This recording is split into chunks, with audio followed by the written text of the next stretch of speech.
searching for James Thomas.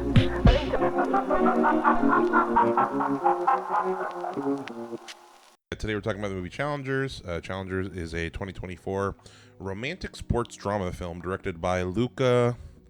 Oh God, I should have. I think it's Guadagnino. I think that G is silent. Guadagnino. Yep.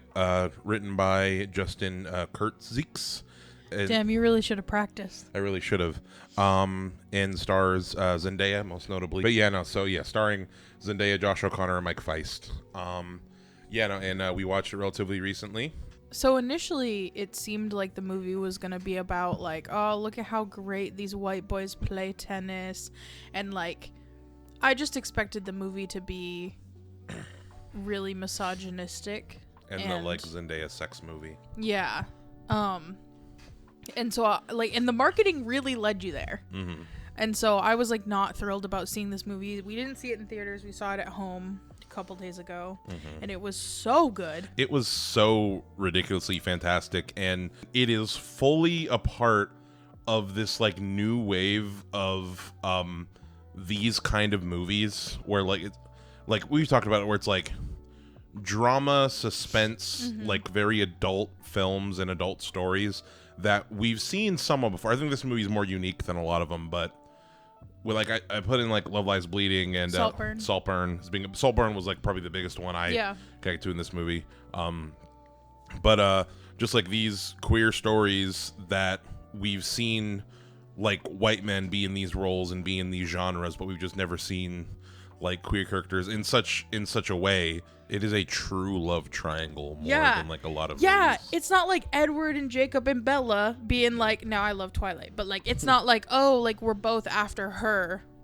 It's like, well, there's her and there's us and there's you and there's like more to it than just like, but I want her. No, I want her.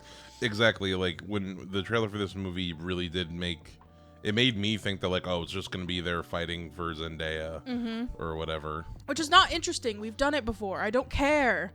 Like, I don't care to see a sport movie about, like, let's just fight over this woman and, like, treat her like she's property and one of us can win her. Yeah, that's very much not, I guess, technically, I think there is elements of that in this movie, but there's just so many more layers and, like, so many more motivations that go way beyond that, and it's just really refreshing to see a movie, like, this smart and this mature and with, like, these complicated characters and so human. Like, so this director, Luca Guadagnino, I believe that's how it's pronounced. I believe the G is silent. Also directed Call Me by Your Name. Yeah. A movie we've talked, which there isn't a whole lot of, like, actual sex in this movie, like sex scenes, but they just do a very good job at, like, building sexual tension. Yeah. Like, in just the way that it's shot and, like, the angles that, like, just the framing and, like, the way the characters are interacting with each other and just how they eat churros. Yeah. You know, seeing a lot about them churros. But yeah, it reminded me of Saltburn in that way, that where there were a lot of, like, little moments that were, like, building up sexual tension. Yeah, no, like, I fucking loved this movie. I loved it. It had me on the edge of my seat. Indeed. I want to see more movies like it. The police are searching for James Thomas.